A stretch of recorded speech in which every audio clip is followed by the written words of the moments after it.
అసలే రాత్రి 2 అవుతుంది. నవీన్ గాడు వద్దన్న సినిమా టికెట్ తీసుకున్నాడు. రూమ్ వరకు నేను డ్రాప్ చేస్తాను అంటూ బిల్డప్ ఇచ్చి, సినిమా మధ్యలో ఫోన్ వచ్చింది, నువ్వు మూవీ చూడు, నేను అయిపోయేలోపు వస్తానంటూ వెళ్ళిపోయాడు. సరే అంటూ సినిమా హాల్ వద్ద 20 నిమిషాలు వెయిట్ చేసి, అసలే 2 కిలోమీటర్లు నడవాలి, అదీ కాక నేషనల్ హైవే పక్కనే నా రూమ్ ఆనుకుంటూ బయలుదేరాడు ధీరజ్. అసలే చలికాలం, రోడ్డు మీద బండ్లు కూడా అంతంత మాత్రమే. మధ్యలో మళ్ళీ ఒకసారి నవీన్కి ఫోన్ చేశాడు. బిజీ అని వచ్చింది. వీడి లవ్వు పాడుగాను. నన్ను సినిమాకి పిలిచి నన్ను ఇలా బుక్ చేసి వీడేమో తప్పించుకున్నాడు అని అనుకుంటూ నడుస్తూ వస్తున్న ధీరజ్కి తనతో ఇంకొక తోడుంటే బావుండు అని అనిపించింది. ఎందుకంటే అసలే చలి విపరీతమైనగా ఉంది. తనకు గుర్తొచ్చిన పాటలన్నీ పాడాడు. ఇంకా కొంత దూరం వెళ్ళగలిగితే హైవే పక్కగా తన రూమ్కు వెళ్ళే దారి కనిపిస్తుంది అని అనుకుంటూ కొంత దూరం ముందుకు వెళ్ళాడు. అక్కడికి రాగానే ఒళ్ళు చల్లబడింది. అవును, వారం క్రితం అక్కడ ఒక యాక్సిడెంట్ జరిగింది. అందులో ఒక 16 ఏళ్ల అమ్మాయి చనిపోయింది. అది తను కూడా చూశాడు. చాలా అందమైన అమ్మాయి, పాపం అని అనుకున్నాడు. ఆ ప్రాంతానికి వచ్చేసరికి అతనిలో భయం అతన్ని వణికించేసాగింది. అతను ఆ ప్రాంతాన్ని వేగంగా దాటి తన రూమ్ వైపుకు అడుగులు వేయడం మొదలుపెట్టాడు. కానీ ఆ రోజు ఆ అమ్మాయిలు ప్రాణాలు పోయినప్పుడు తను కళ్ళు తెరిచే ఉంది. తను చూస్తున్నంతసేపు ఆమె తననే గమనిస్తున్నట్లు అనిపించింది. అది గుర్తొచ్చింది. అయ్యో, ఇవన్నీ ఇప్పుడే గుర్తుకు రావాలా? కొంచెం దూరం నడిచానంటే నా గది వస్తుంది, నేను వెళ్ళి హ్యాపీగా పడుకోవచ్చు, నిద్రపోవచ్చు అనుకుంటూ నడుస్తున్న ధీరజ్కి గల్ గల్ అని గజ్జల చప్పుడు వినిపించసాగింది. మొదట అంతగా పట్టించుకోలేదు. కానీ తన వెనుకనే ఆ శబ్దం తననే ఫాలో అవుతున్నట్లు అనిపించింది. కానీ వెనక్కి తిరిగితే ఏమి చూడాలో అనుకుంటూ నడక వేగం పెంచాడు. వెనుక సవ్వడిలో కూడా వేగం పెరిగింది. అతను ధైర్యం చేసి వెనక్కి తిరిగాడు. అంతే, ఒక్కసారిగా షాక్ అయిపోయి కొయ్యబారిపోయాడు. అవును, తనే వారం క్రితం హైవే మీద చనిపోయిన అమ్మాయి నిలబడి ఉంది. తనకు ఉన్న పలంగా మంత్రాలు వస్తే మాయం కావాలని అనిపించింది ధీరజ్కి. అతను వేగంగా పరిగెత్తసాగాడు. అయినా వెనుక సవ్వడి వేగం పెరిగింది. రూమ్ దగ్గరికి కాసాగింది. అతనిలో ఆశ పెరగసాగింది. అతను గది వద్దకు చేరుకొని తలుపుల మీద కొడుతున్నాడు. తలుపులు తీయండ్రో, మళ్ళీ మళ్ళీ వేగంగా కొడుతూనే ఉన్నాడు. ఊరై సచ్చినోళ్ళారా తీయండ్రా అంటున్న ధీరజ్కి సవ్వడి దగ్గరికి కాసాగింది. అంతలో గది లోపల నుండి చిలుకు తీస్తున్న శబ్దం. ఒక పక్క వెనక్కి చూస్తే ఏమవుతుందో అన్న భయంలో ధీరజ్ భుజం పైన చెయ్యి పడడం, తలుపులు తెరుచుకోవడం ఒక్కసారిగా జరిగాయి. ఒరేయ్ ధీరజ్, పైకి లేరా అంటున్న నవీన్, ప్రకాష్ పిలుస్తున్నారు. కానీ స్పృహలో లేని అతను ఒక్కసారిగా ముఖానికి చల్లటి నీరు తగలగానే ఉలిక్కిపడి లేచాడు. ఎదురుగా కనిపిస్తున్న నవీన్ చెంప మీద ఒక్కటిచ్చి, ఓరే చెత్తనాయాలా, అసలే దొరక్క ఇక్కడ గది దొరికితే సాయంత్రం 6 కల్లా రూమ్ చేరుకొని బయటకు రాము. అలాంటిది నీ పుణ్యమని 2 కిలోమీటర్లు నడిచించాక చివరికి దయ్యం దెబ్బకు పరిగెత్తి వేగంగా ఇక్కడికి వచ్చేలోపు తను నా భుజం పైన చెయ్యి వేసింది అని అంటున్న ధీరజ్ మాటలకు పడి పడి నవ్వుకున్నారు. ఎందుకురా నవ్వుతున్నారని అడిగితే, నీ భుజం పైన చెయ్యి వేసింది దయ్యం కాదు, నవీన్ గాడే అని అంటున్న ప్రకాష్తో, అంటే నా వెనక మీకు ఎవరూ కనిపించలేదా అని అంటుంటే, లేదని వారు తల ఆడిస్తుంటే వారికి జరిగింది చెప్తున్నాడు. అయినా వారు ఆ మాటలను కొట్టి పారేశారు. కానీ ధీరజ్కి నిజంగా తను చూసిన అమ్మాయి చాలా అందంగా ఉంది, కానీ ఏదో చెప్పడానికి ప్రయత్నిస్తున్నట్లు అనిపించసాగింది. అయినా ఆ విషయం ఆలోచించకుండా ముందు ఏదో ఒక విధంగా సాయంత్రం 6 లోపే ఇంటికి రావాలని ఫిక్స్ అయ్యి దుప్పటి కప్పుకున్నాడు. అలానే నిద్రలోకి జారుకున్నాడు. మంచి నిద్రలో ఉండగా ఒంటి మీద లేత బరువు. తను ఎటూ కదలలేకపోతున్నాడు. అసలే చలికాలం, ఒళ్ళంతా వెచ్చగా ఉంది. ఆ వేడికి తనకు తనపైన ఉన్న శరీరం నుండి అందుతుంది అని తెలుస్తుంది. ఆ పట్టు అంత గట్టిగా ఉంది. తన పెదవులను ఎవరో బంధిస్తున్నారు. తన పెదవుల అమృతాన్ని ఎవరో తాగేస్తున్నారు. తనకు తెలియకుండానే తన శరీరం అదుపు తప్పుతుంది. ఒళ్ళంతా ఏదో కోరికలతో నిండిపోయింది. గాఢ చుంబనం ఎంతో సేపు జరిగింది. తన ఇంటికి ఒంటికి ఎక్కువగా వేడి తగిలేసరికి మెలకువ వచ్చిన ధీరజ్కి ఎదురుగా నిలుచొని పిచ్చోడిలా తననే చూస్తున్న ఇద్దరు కనిపించారు. అప్పటి వరకు తన చుంబనానికి తడిసిపోయిన దిండు నీరు కారుతుంటే దాన్ని దూరంగా విసిరి వేగంగా రెడీ అయ్యి ఆఫీస్కి నవీన్తో బయలుదేరాడు ధీరజ్. ఆ ప్రాంతానికి రాగానే అవే అందమైన కళ్ళు కనిపించసాగాయి. ఆ కళ్ళు అలానే వెంటాడుతున్నట్టు అనిపించింది ధీరజ్కి.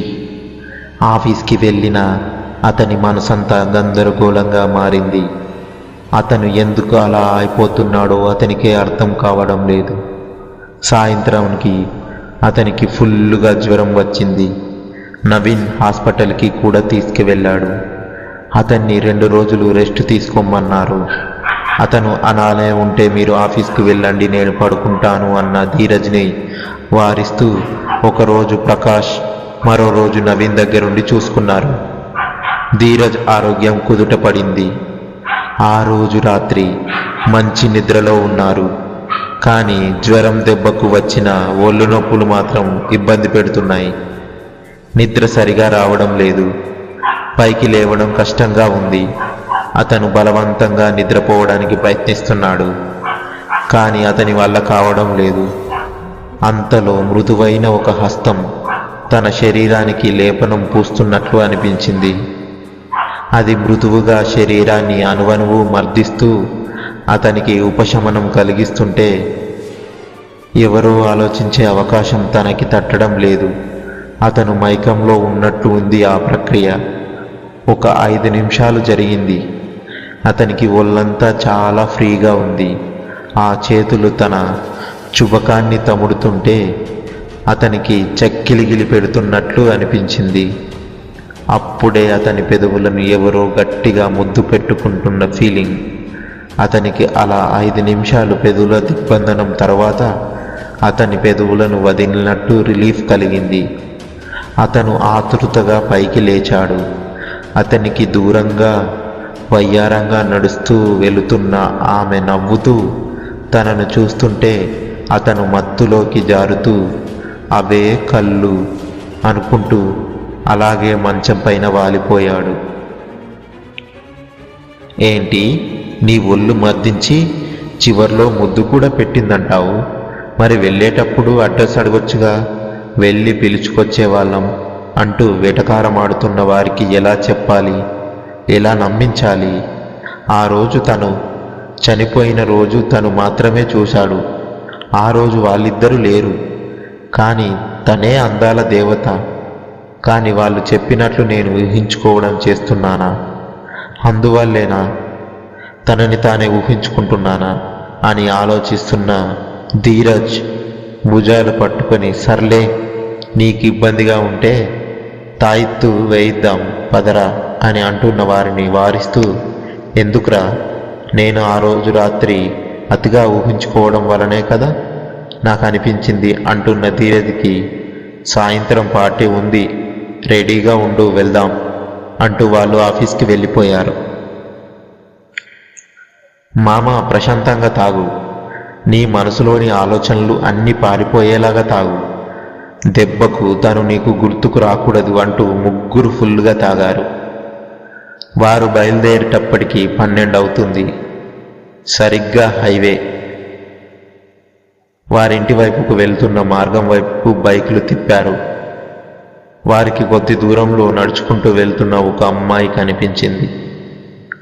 ఆమెను చూసిన నవీన్, చూడండి మామ, అర్ధరాత్రి ఆడపిల్లలు స్వేచ్ఛగా తిరిగినప్పుడే స్వాతంత్రం వచ్చిద్ది అని మన పెద్దవాళ్ళు ఎప్పుడో చెప్పారు. ఇప్పుడు ఈ అమ్మాయి నిజం చేసింది. ఆ అమ్మాయికి ఒక కృతజ్ఞత చెప్పి వెళ్ళిపోదాం అంటున్న నవీన్తో, ఒరేయ్, పగలే ఈ హైవే మీద తిరగడానికి మగవారు భయపడతారు, అలాంటిది అర్ధరాత్రి ఈ సమయంలో ఆడపిల్ల ఇలా హైవే పైన తిరుగుతుంటే అమ్మాయా లేక దయ్యమా అని అంటున్న ప్రకాష్ని, నోరు ముయ్యరా అంటూ నడుచుకుంటూ వెళ్తున్న అమ్మాయిని సమీపించారు. ఆమె కాలి గజ్జల సవ్వడి మధురంగా వినిపిస్తుంది. ఆ సవ్వడి ఎక్కడో విన్నట్లు ధీరజ్ ముఖంలో చెమటలు పడుతున్నాయి. నవీన్ అడ్డుగా ఉండడం వలన అతనికి ఆమె ముఖం కనిపించడం లేదు. ఆమెతో నవీన్ మాట్లాడుతున్నాడు. ఏమ్మా, ఇంట్లో కోట్లాడి వచ్చావా?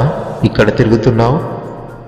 సమయాలు మంచివి కాదు, ఇక్కడి నుంచి వెళ్ళు, ఇంటికి వెళ్ళిపో, మీ ఇంట్లో వాళ్ళు ఎదురు చూస్తుంటారు, లేదా అడ్రస్ చెప్పు, దిబ్బి వస్తా, లేదా ఇంటి నెంబర్ చెప్పు, ఫోన్ చేస్తా అని అంటున్న అతనికి తన ఇల్లు హైవే అంటూ చూపించి వెనక్కు తిరిగిన ఆమె ముఖాన్ని పరిశీలించిన ధీరజ్ని గమనిస్తూ వెళ్తున్న అమ్మాయిని చూడగానే భయంతో వణికిపోయాడు.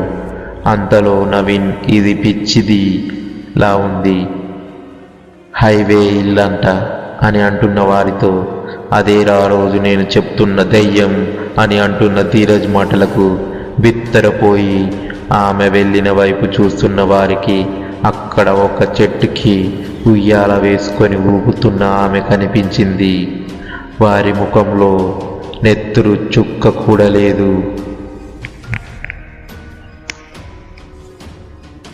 ముగ్గురికి కాళ్ళ కింద భూమి అదురుతున్నట్లు అనిపించింది. తాగిన మందు క్షణాల్లో దిగిపోయింది. బైకులు తీసుకొని వేగంగా వచ్చి పడ్డారు రూమ్ దగ్గరికి. తలుపులు తీసుకొని వేగంగా లోపలికి వెళ్ళి తిరిగి తలుపులు బిగించుకున్నారు. వారు 1 గంట వరకు ఒంట్లో భయం పోలేదు. వారు అలా వణుకుతూ ఉదయం వరకు గడిపారు. ఉదయానికి వారికి ఫుల్గా జ్వరం వచ్చింది. ఎప్పుడు సినిమాల్లో తప్ప రియల్గా చూడడం ఇదే తొలిసారి కావడంతో మరో 3 రోజులు బయట ప్రపంచంతో సంబంధం లేకుండా ఇంటి ఓనర్ సహాయం చేశాడు. 3వ రోజు కొంత కోలుకున్నాక వారు ఇంటి ఓనర్తో మాట్లాడుతూ, బాబాయ్, అసలు దయ్యాలున్నాయా అని అడిగేసరికి ఆయన వాళ్ళని వింతగా చూస్తూ, ఏమిట్రా అబ్బాయిలు, కమలిని చూశారా అని అంటుంటే ఆశ్చర్యంగా ఆయనను చూస్తూ, కమలిని ఎవరు బాబాయ్ అంటే, మీకు జ్వరం ఎట్లా వచ్చిందో చెప్తా, నేను మీకు ఈ విషయం చెప్తానని అంటున్న ఓనర్కి అన్ని విషయాలు పూసగుచ్చినట్లు చెప్పేశారు. అన్నీ విన్న ఓనర్ చెప్పడం ప్రారంభించాడు. ఆ అమ్మాయి పేరు కమలిని. చూడటానికి 16 ఏళ్ల స్కూల్ పిల్లల కనిపిస్తుంది. మీకు మళ్ళీ ఏదో సాఫ్ట్వేర్ కంపెనీలో జాబ్ చేసేది. ఇదే రూమ్లో వాళ్ళు అద్దెకుండేవారు. వారు కూడా 3 స్నేహితులు. నాకు నెల నెల అద్దె కరెక్ట్గా ఇచ్చేవారు. అయితే ఏం జరిగిందో కానీ మీరు ఈ రూమ్ అడిగిన మరుసటి రోజే వాళ్ళు ఇల్లు ఖాళీ చేసి వేరే చోటకి వెళ్ళారు. అందుకే మీకు ఈ గదిని అద్దెకిచ్చాను.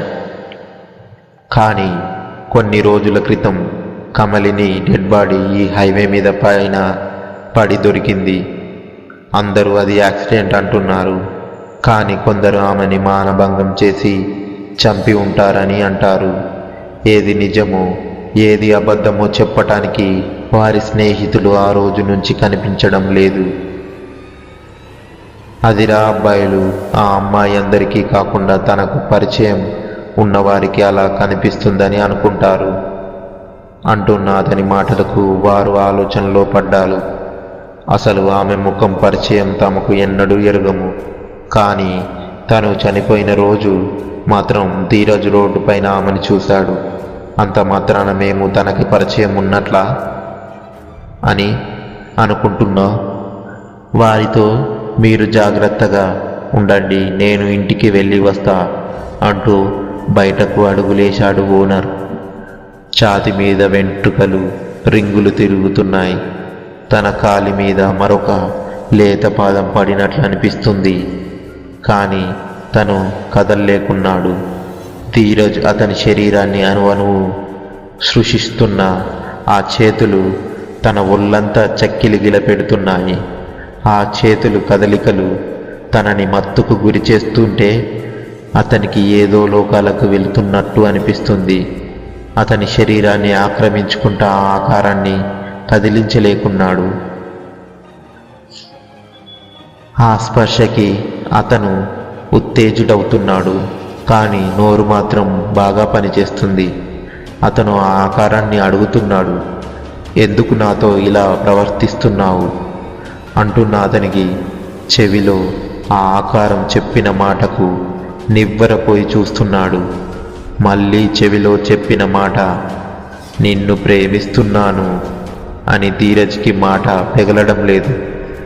కానీ దయ్యంతో ప్రేమేంట్రా బాబోయ్ అని అనుకుంటుండగానే అతన్ని పూర్తిగా ఆక్రమించేసింది. తన శరీరం తన ఆధీనంలో లేనట్టుగా ఉంది ధీరజ్కి. అతను ఏదో కొత్త అనుభూతి పొందుతున్నట్లు అనిపించింది. అతని శరీరం అంతా ఆహ్లాదంగా మారిపోయింది. ఎప్పుడు తెల్లారిందో తెలియడం లేదు. ధీరజ్కి రాను రాను కమలిని మీద భయం కంటే తనకు జరిగిన గతం తెలుసుకోవాలన్న తపన ఎక్కువయింది. మిగతా ఇద్దరికి తెలియకుండా తానే ముందుగా తెలుసుకోవాలని అనుకున్నాడు.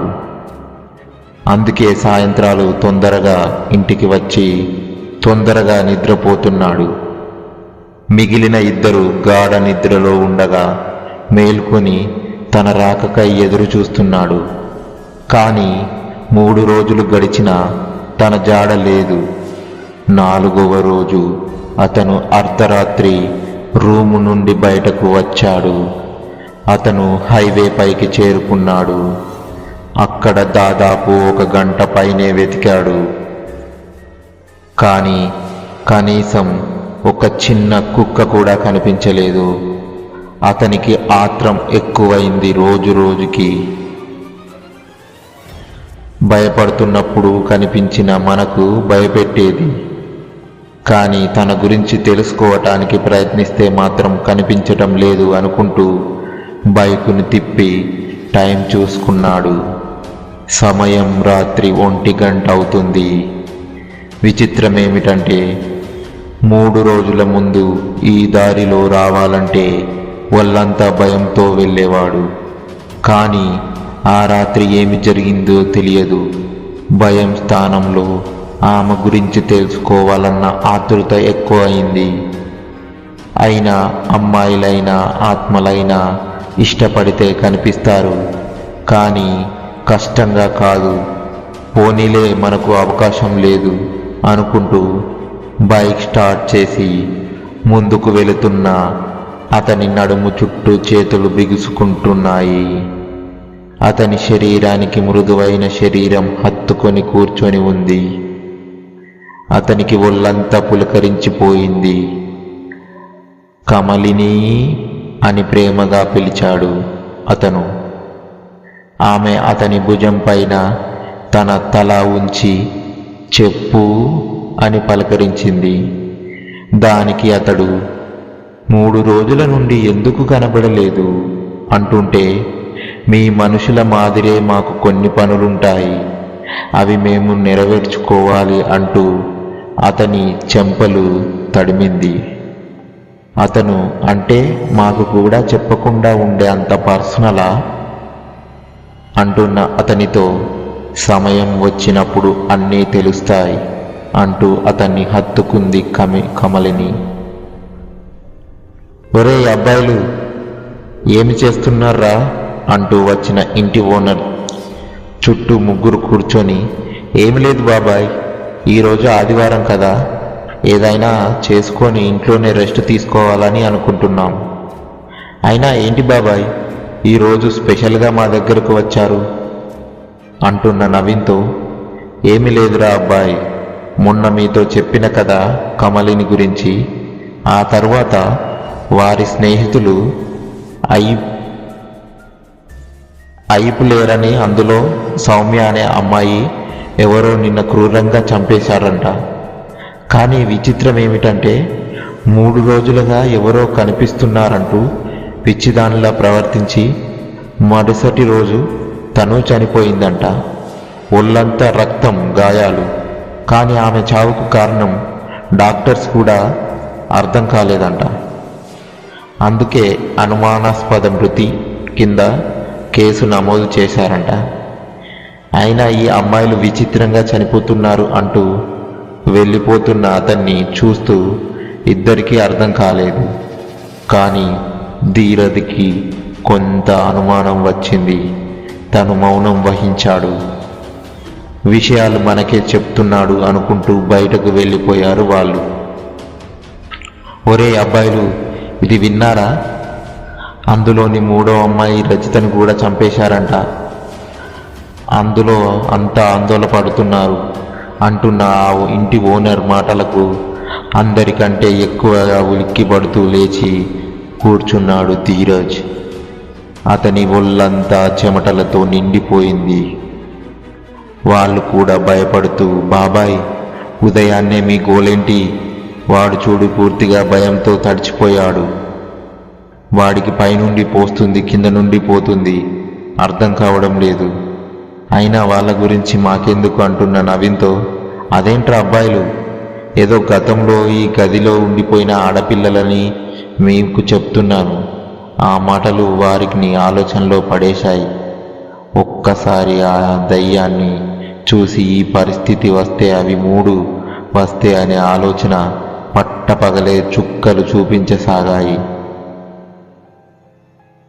ఆ 3 భయంతో ఉండిపోయారు.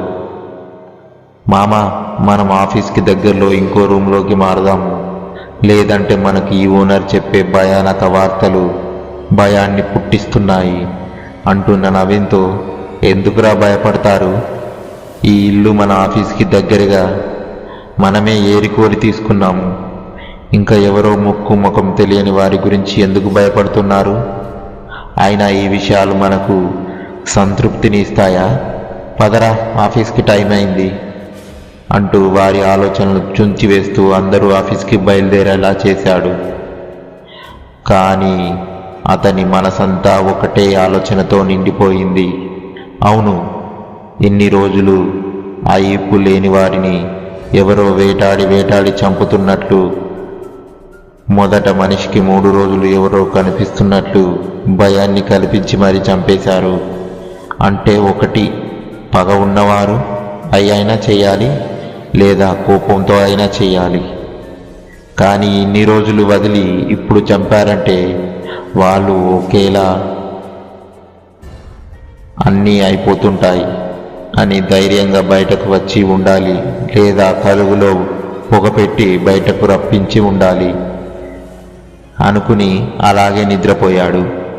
అర్ధరాత్రి మెలకువ వచ్చిన ధీరజ్కి టైం చూసుకునేసరికి 12 అవుతుంది. అతనికి ఇంటికి వెళ్ళడానికి మనస్కరించలేదు. కానీ తన కోసం ఇద్దరు ఎదురు చూస్తున్నారు అనుకొని ఫోన్ చేద్దామని ఫోన్ తీశాడు. అది స్విచ్ ఆఫ్ అయ్యింది. అదేంటి ఉదయం ఫుల్ ఛార్జ్ పెట్టుకొచ్చాను కదా అనుకుంటూ బైక్ దగ్గరికి వచ్చి బండిని తీసి గేటు దగ్గర సెక్యూరిటీకి తన ఐడి కార్డ్ చూపించి బయటకు దారి తీశాడు ధీరజ్. ఏంట్రా వీడు ఇంకా రాలేదు, 12:30 అవుతుంది అయినా రాలేదు అని అంటున్న ప్రకాష్తో వాడికి ఆఫీస్లో వర్క్ ఎక్కువై ఉంటుంది, అందుకే లేట్ అయి ఉంటుంది అని అంటున్న నవీన్తో, ఒరేయ్ మనం ముగ్గురం చేసేది ఒకే ఆఫీస్లో, మనం వాడికి చెప్పే ఆడిటర్ని కలిసి ఇంటికి వచ్చేసాము, కానీ వాడికేమి పని ఉంటుంది, ఎప్పుడూ రావాల్సింది కానీ ఇంతవరకు రాలేదు, ఫోన్ చేస్తేనేమో స్విచ్ ఆఫ్ అయి ఉంది, నాకెందుకో భయంగా ఉందిరా, పద ఒకసారి వెళ్ళి చూసొద్దాం అంటూ ప్రకాష్ని కొంతసేపు వెయిట్ చేద్దాం, తర్వాత మనమే వెళ్దామని నవీన్ మాటలు కలుపుతూ సరే అన్నాడు. సరిగ్గా హైవే మలుపు దగ్గరకు రాగానే బండి దానంతట అదే ఆగిపోయింది. అతను చుట్టూ చూశాడు. వాతావరణం చల్లగా ఉంది. చెవిలో ఎవరో గుసగుసలాడుతున్నట్లు సవ్వడి తనకు అర్థమైంది. తను కమలిని అని పిలిచాడు. అవతల నుండి ఎటువంటి సవ్వడి లేదు, కానీ వాతావరణం ఆహ్లాదకరంగా మారింది. ఆ స్ట్రీట్ లైట్స్ అన్నీ వరుసగా ఆరిపోసాగాయి. చుట్టూ చీకటి ఆవరించింది. అంతలో తామున్న చోట ప్రకాశవంతమైన వెలుగు. ఆ వెలుగులో వెలిగిపోతున్న అందమైన డ్రెస్సులో కమలిని వెలిగిపోతుంది. ఆమెను చూస్తుంటే తనను కవినై ఉంటే ఎంతలా వర్ణించేవాడో, కానీ ఆమె సొగసులు తనను కనువిందు చేస్తుంటే ఆమె వయ్యారంగా నడుచుకుంటూ వచ్చి అతని కళ్ళలో కళ్ళు పెట్టి ప్రేమను పరిచయం చేస్తుంది. ఆమె ప్రేమను ఆస్వాదిస్తున్న ధీరజ్కి ఆమె ప్రేమ పరవశం ఒళ్ళంతా పులకరించిపోతుండగా వారు ఈ లోకాన్నే మర్చిపోయి ఇద్దరు ఉయ్యాల ఊగుతున్నారు. వారు ఏమీ కనిపించే పరిస్థితిలో లేరు, కానీ 4 కళ్ళు వింతగా ఆ వింతను గమనించసాగాయి. అవి ప్రకాష్, నవీన్వి. వారికి ఉయ్యాల ఊగుతున్న ధీరజ్ మాత్రమే కనిపిస్తున్నాడు. వారికి పిచ్చి ఎక్కువ అయినట్లుంది. ఇంటి ఓనర్ చెప్పినట్లు ధీరజ్ని ఆ దయ్యం ఆవహించిందా అని అనుకుంటుండగా వారికి దూరంగా నడిచి వస్తున్న 2 ఆకారాలు కనిపించసాగాయి. అవి కూడా ఆడ ఆకారాలు. వాటిని చూడగానే దయ్యాలని అర్థమైంది. ధీరజ్ని హెచ్చరించడానికి ప్రయత్నించిన వారి నోరు పెకలడం లేదు. అవి ధీరజ్ దగ్గరికి వెళ్ళసాగాయి, కానీ వారు భయంతో అలాగే బిగుసుకుపోయారు.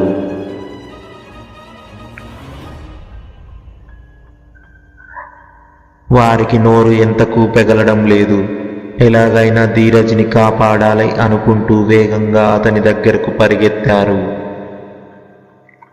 అప్పటి వరకు ఉయ్యాల ఊగుతున్న ధీరజ్ ఊహల లోకంలో విహరిస్తున్నాడు. అతని చుట్టూ మైకం అనే తెర కమ్ముకుంది. నవీన్, ప్రకాష్లు ఇద్దరు ధీరజ్ని చేరుకున్నారు. అతను వారిని గమనించే పరిస్థితిలో లేడు. వారు అతన్ని ఎంతసేపు తట్టినా అతనికి మనిషి అనే ధ్యాస అనిపించడం లేదు. అతని ముందు కమలిని నాట్యం చేస్తూనే ఉంది. ఆమె అందం అసలు వర్ణించలేకున్నాడు. కానీ వారిద్దరూ అతి కష్టం మీద అతన్ని ఇంటికి తీసుకొచ్చారు. వారి బైక్ కూడా అక్కడే వదిలేసి వచ్చేశారు. అతన్ని ఇంటికి చేర్చిన అతను తన్మయత్వం నుండి ఇంకా బయటపడలేదు. కోపం పట్టలేక నవీన్ గట్టిగా ఒక్కటిచ్చాడు, అంతే. అప్పటి వరకు ఉన్న మత్తు వదిలి, ఏంట్రా ఇంకా నిద్రపోకుండా సన్నాసుల్లారా పడుకోండి అంటూ పడుకొండిపోయాడు. వాళ్ళేమో అతనికి పట్టిన దయ్యం వదిలిందనుకున్నారు, కానీ అతని లోకం గురించి వారికి తెలియదు. అతను కప్పిన దుస్తుల్లో వచ్చిన కమిలినితో మాట్లాడుతున్న ధీరజ్కి నుదిటిపైన ముద్దు పెట్టింది. అతను ఆమెను గట్టిగా హత్తుకున్నాడు. ఆమె ఊపిరి అతని గొంతుకను తాకుతున్నాయి. ఆమె పరవశంతో అతన్ని ఆశాంతం ఆక్రమించింది. ఒరేయ్ నాయనా లేవరా అంటున్న ధీరజ్ని ఎంత లేపినా లేవకున్నాడు. అతని ఒళ్ళు విపరీతంగా కాలుతుంది. అది చూసి అదిరిపడ్డ వారు, వీడికి ఫుల్లుగా జ్వరం ఉంది, పద హాస్పిటల్కి వెళ్దాము అంటూ అతన్ని హాస్పిటల్ దగ్గరకు తీసుకొచ్చారు. అక్కడ 24 గంటల అబ్జర్వేషన్లో ఉంచి ట్రీట్మెంట్ చేశారు. తర్వాత అతన్ని ఇంటికి పంపించేశారు. నవీన్కి, ప్రకాష్కి నిద్ర రావడం లేదు.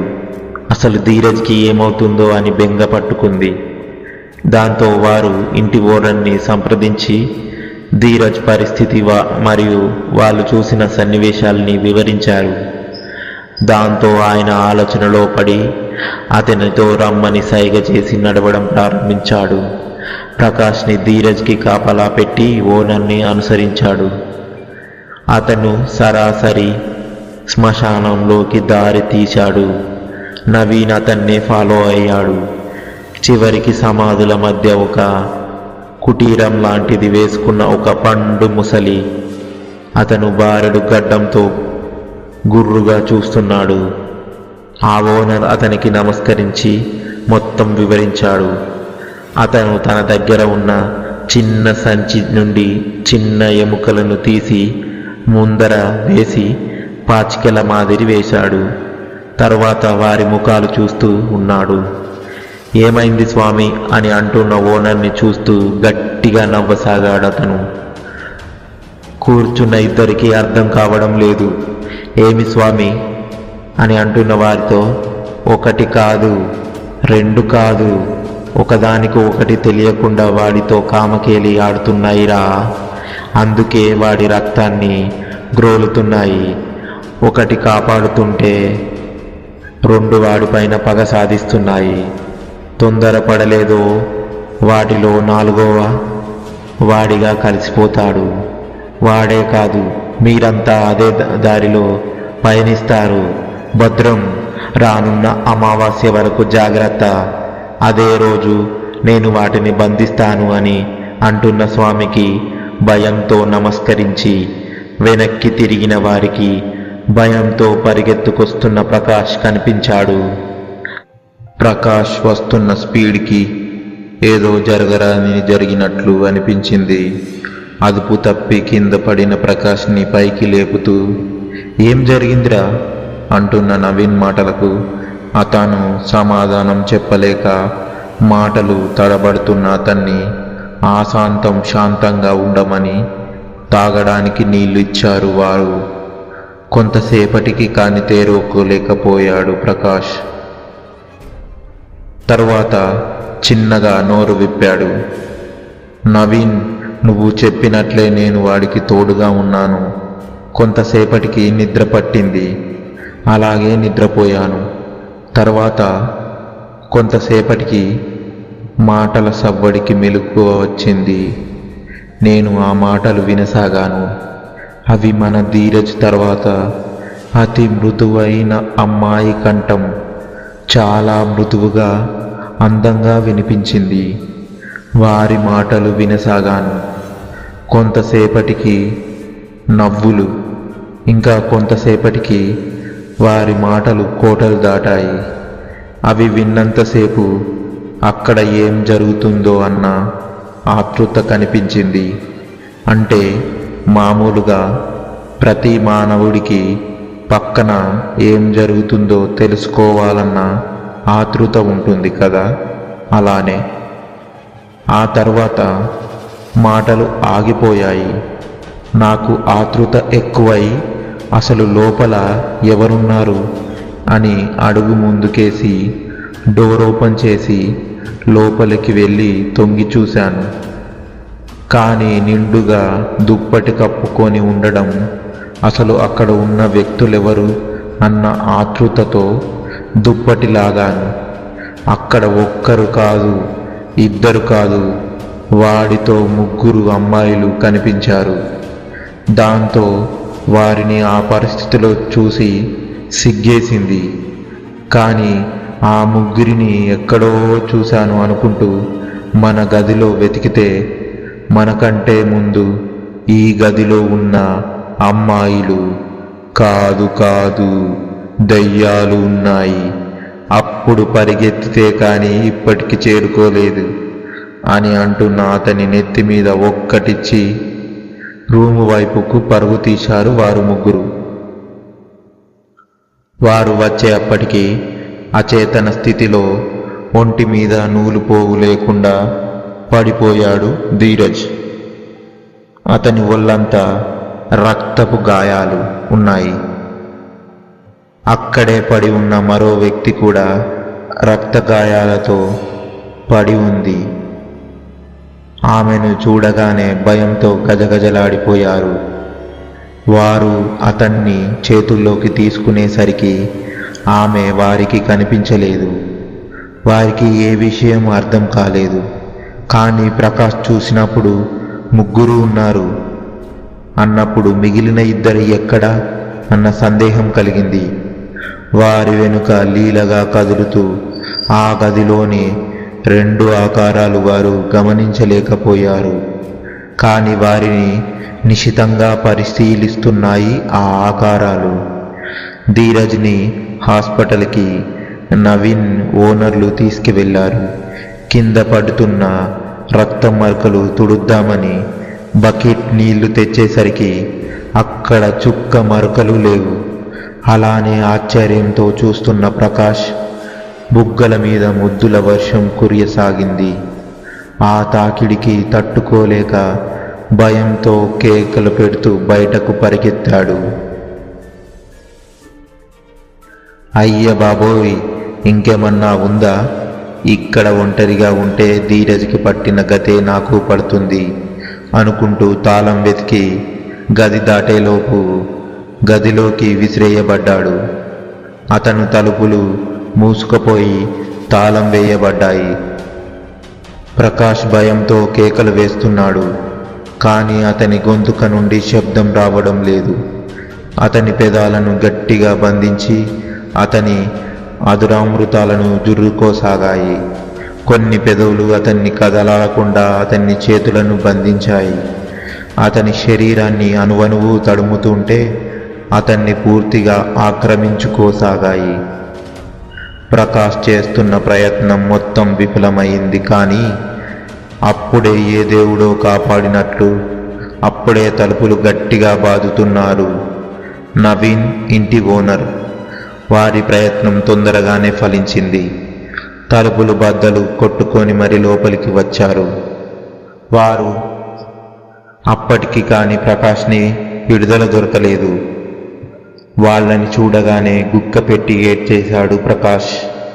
అదేందిరా, యుక్త వయసు వచ్చాక ఎంతమందికి లైన్ వేశాను, ఒక్కటి కూడా పడలేదు.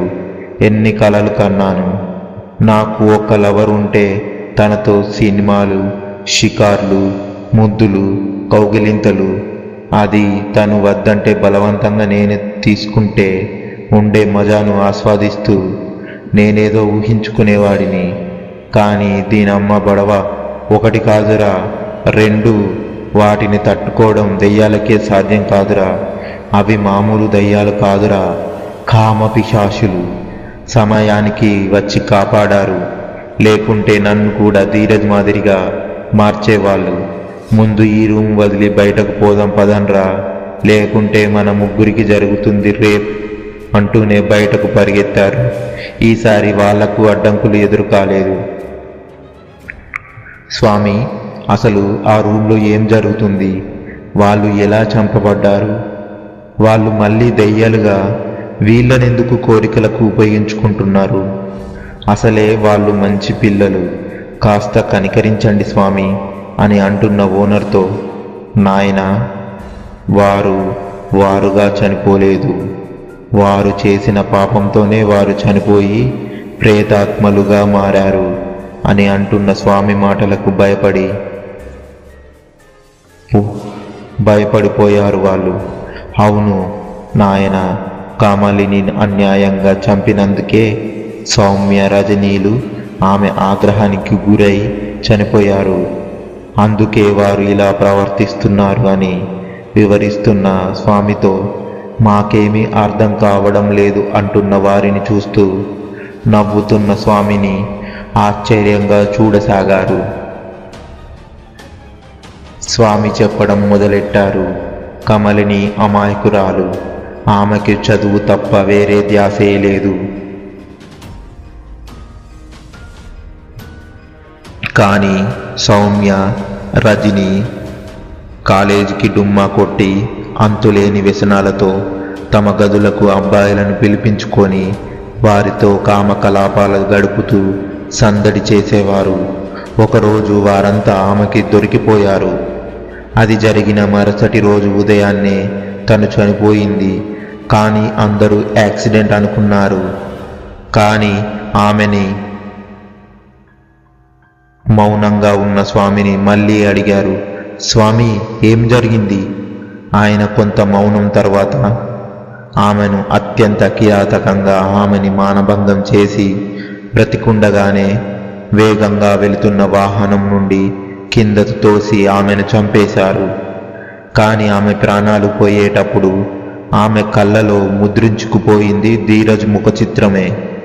అందుకే తాను చంపిన తన స్నేహితుల బారి నుండి కాపాడుతూ అతన్ని రక్షిస్తుంది అని అంటున్న ఆయన మాటలకు వారికి భయాన్ని తప్ప వారికి అర్థం కాలేదు. వారిని చూస్తూ ఆ ఘోష మీకు తొందరలోనే తగులుతుంది, అప్పుడు మీకు ఆ ప్రేతాల క్రీడ కనిపిస్తుంది అంటూ ధ్యానముద్ర వేసి వారిని వెళ్ళమని సైగ చేశాడు. ధీరజ్, నీకెలా ఉంది? నా వలనే నీకు ఈ బాధలు. అయినా నన్ను మన్నించు. అవి కామపిశాసులు, అందుకే వాటితో పోరాడి నిన్ను సాధించుకున్నాను. లేకుంటే ఈ పాటికి నీ ప్రాణాలు హరించేవి. కానీ నేను వాటితో పోరాడి నిన్ను కాపాడుకున్నాను. లేదంటే వాటి కోరికలకు నిన్నవి బరిచేసేవి.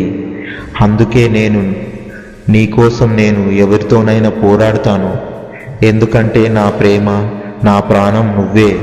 అందుకే అనునిత్యం నీ వెంట నేను ఉంటాను అని అంటున్న కమలిని గాల్లో పైకి లేపి తరలకిందులుగా వేలాడేలా చేసి ధీరజ్ని ఆక్రమించుకోసాగాయి ఆ ఆకారాలు. కానీ అప్పుడే అక్కడికి వచ్చిన స్వామి చేతిలోని జపమాల గాల్లో వచ్చి అతని మెడలో పడింది.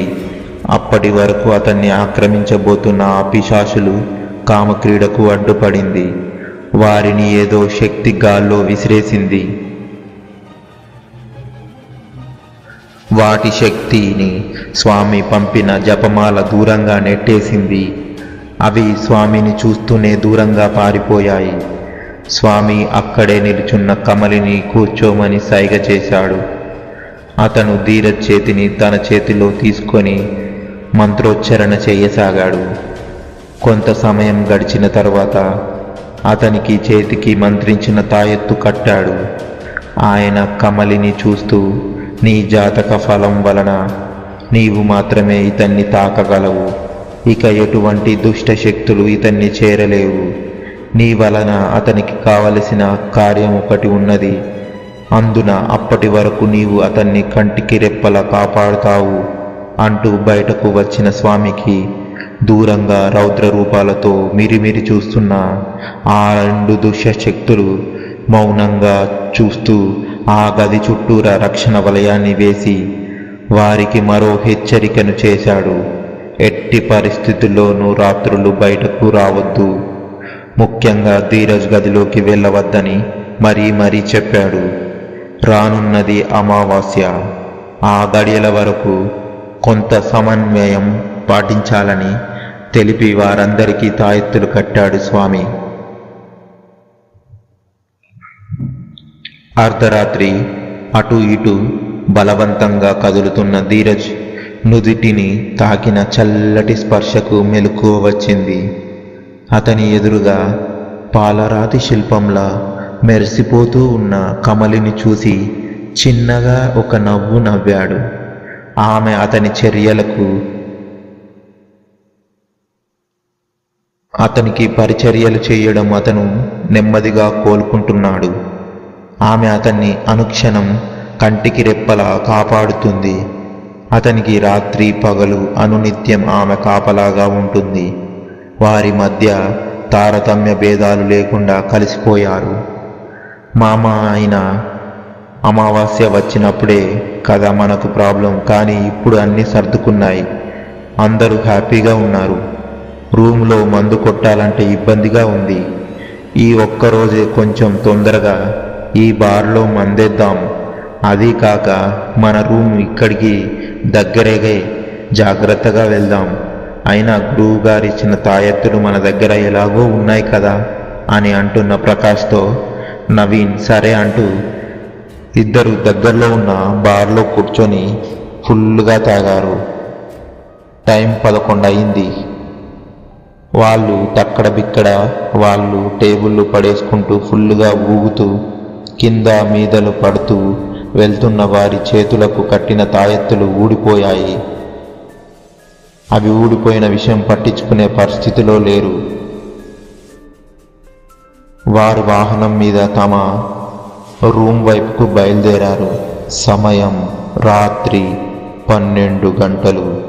హైవే దగ్గరలో మంచి మత్తులో వస్తున్న వీరికి అర్ధనగ్న దుస్తుల్లో కాపాడండి కాపాడండి అంటూ అందచందాలతో ఒంటి మీద గాయాలతో కాపాడమంటూ వేడుకుంటున్న వారి అందచందాలు వారి మతి పోగొడుతున్నాయి. వారు సహనాన్ని కోల్పోయారు. వారి దగ్గరికి చేరుకొని చెరొకరు ఆ ఇద్దరిని చేరుకొని వాళ్లకు అభయం ఇస్తున్నట్లుగా కౌగిలించుకున్నారు. వాళ్లకు ఒంట్లో సెగలు రేపుతున్నాయి. వారు అలానే వాళ్ళను గట్టిగా పొదమి పట్టుకొని అలాగే వారిని కిందకు తోసి వారి శరీరాలను ఆక్రమించుకోసాగారు. అప్పటి వరకు ఏదో మత్తు కమ్మిన విచిత్ర లోకంలో ఉన్నట్టున్న వారికి తమపై కూర్చొని తమతో శృంగారం జరుపుతున్న ఆ వనితలను జాగ్రత్తగా గమనిస్తే అవి కోరాలను బయటకు విప్పుతూ వారి గొంతుకలను అందబోతుండగా మత్తు వదిలిన వాళ్లకు అవి దయ్యాలని తెలియడానికి 2 క్షణాలు పట్టలేదు. వాటి కోరల నుండి కారుతున్న రక్తపు వాసన వారికి కడుపులో తిప్పుతుండగా అవి వారిపైకి దాడి చేశాయి. వారికి ప్రాణాల మీద ఆశ ఎక్కువైంది. ఏమో పిశాచాలు, ఎలాగో మీ కోరిక తీర్చుకుంటున్నారు కదా, మమ్మల్ని ఎందుకు చంపుతారే అని ప్రకాష్ అడుగుతుంటే మరోవైపు నవీన్ నీకు కోల్గేట్ పేస్ట్ కొనిస్తాను, మీ పళ్ళు తెల్లగా మారుతాయి అని అడుగుతుండగా అతని చెంపలు చెల్లుమన్నాయి. ఎందుకు వదలాలి రా మిమ్మల్ని అని అంటున్న పిశాచులతో అయితే మేము ఏం తప్పు చేశామని మా పైన దాడి అని అంటున్న వారిని చూస్తూ నవ్వుతున్న పిశాచులు ఎందుకు నవ్వుతున్నారు అని అడుగుతున్న వారితో పిచ్చోళ్ళారా, మేము మొదటి నుండి ఆ గదిలోనే ఉంటున్నాము. అయితే మొదటి నుండి మీ పైన మాకు ఎలాంటి సమస్య రాలేదు. కానీ ఆ కమలిని వచ్చిన తరువాత మాలో మళ్ళీ కోరికలు మొదలయ్యాయి. దాంతో మేము వాడిని ఆశ్రయించాము. అసలు మిమ్మల్ని పట్టుకుందే ఆ కమలిని మీద పగ తీర్చుకోవడానికి. కానీ అది ఇప్పుడు ఆ గదిలో సంతోషంగా అది ఆనందాలను అనుభవిస్తుంటే మేము మాత్రం గది బయట ఆనందాలను వదులుకొని ఇలా రోడ్ల మీద తిరుగుతున్నాము. అందుకే మా గదిలో చేరినందుకు, మా స్వేచ్ఛను హరించినందుకు, మా కోరికలను నాశనం చేసినందుకు మిమ్మల్ని చంపి కొంతైనా సంతోషిస్తాము అంటి వారి గొంతుకలను అందుకోబోతున్న వారిని వారిస్తూ మమ్మల్ని వదిలేస్తే మీరు చెప్పిన పని చేస్తాము అని అంటున్న వారి మాటలకు ఆలోచనలో పడ్డాయి ఆ 2 పిశాచులు. ఆ పిశాచులు మమ్మల్ని మోసం చేయాలనుకుంటే ఖచ్చితంగా చంపేస్తాము అని వారికి తమ పథకం గురించి వివరించాయి. అందుకు ప్రతిగా వారు తలుపుతూ అక్కడి నుండి బ్రతుకు జీవుడా అని బయటపడ్డారు. ధీరజ్, నాకు మళ్ళీ ఆ 2 పిశాచాలు ఇక్కడికి వస్తాయనిపిస్తుంది. నేను వాటిని ఎదుర్కోగలను, కానీ అవి నీ మీద పడితే వాటి నుండి మళ్ళీ నీకు ఆపద ఎదురవుతుంది అని నా మనసు చెప్తుంది అని అంటున్న కమలిని చూస్తూ, ఎందుకు భయపడుతున్నావు అని అంటున్న ధీరజ్ని చూస్తూ, నమ్మిన వాళ్ళే నిన్ను మోసం చేస్తారనిపిస్తుంది, దాని వలన మీరు చాలా దెబ్బతింటారేమో అనిపిస్తుంది అని అంటున్న కమలిని చూస్తూ, స్వామి ఇచ్చిన తాయిత్తు ఉండగా నాకేమీ కాదు అని అంటున్న ధీరజ్ను జాలిగా చూస్తుంది కమలిని. కానీ ఆమెకు తెలిసిన నిజాన్ని ధీరజ్కి తెలియకుండా తనలోనే దాచుకుంది. ఆమెకు మళ్ళీ ఆ 2 పిశాచులు వస్తాయని, అవి తమను దూరం చేస్తాయని అనిపిస్తుంది. అందుకే కమలిని ఆందోళనగా ఉంది. మామ ఆయన పోతే ఆ ఆడపిశాచిని మాత్రమే తీసుకువెళ్తాయని చెప్పాయి కదా, మన ధీరజ్ జోలికి రాకుండా రక్ష కూడా ఉంది, కేవలం ఆ ఆడపిశాచిని మాత్రమే తీసుకెళ్తుంది. మనం రాత్రికి ఇంటి చుట్టూ ఉన్న రక్షగీతను కొంచెం చెరిపితే వాటి పని అవి చేసుకొని వెళ్ళిపోతాయి అని అంటున్న నవీన్ మాటలకు సరేనంటూ ప్రకాష్ తలూపాడు. ఇద్దరు కలిసి రాత్రి బాగా పొద్దుపోయిన తర్వాత ఆ ఇంటి గీతను కొంచెం కొంచెం చెరపాలని అక్కడికి చేరుకున్నారు. అక్కడ వారు పనిలో ఉండగా వారి పక్కన సవ్వడి వినిపించింది. అక్కడ కమలిని కోపంగా చూస్తూ ఉంది. వారితో, మీరు దొంగలు, నేను అనుకున్నదే చేస్తున్నారు. మీరు ఆ గీతని చెరిపితే అక్కడ జరగబోయేది నీ స్నేహితుని ప్రాణాల మీదకే వస్తుంది, ఎందుకంటే అవి అబద్ధాలు చెప్పాయి అని అంటున్న కమలినితో, అబ్బా నువ్వు కూడా నీతులు చెప్తున్నావా? ముందు నీ పీడ వదిలితే ఆ తర్వాత వాటిని వదిలిస్తాము అని అంటున్న వారి మాటలకు ఏమాత్రం నొచ్చుకోకుండా చిన్నగా నవ్వింది. అయినా వారు గీతను చెరపబోతుంటే కోపంగా అరిచింది.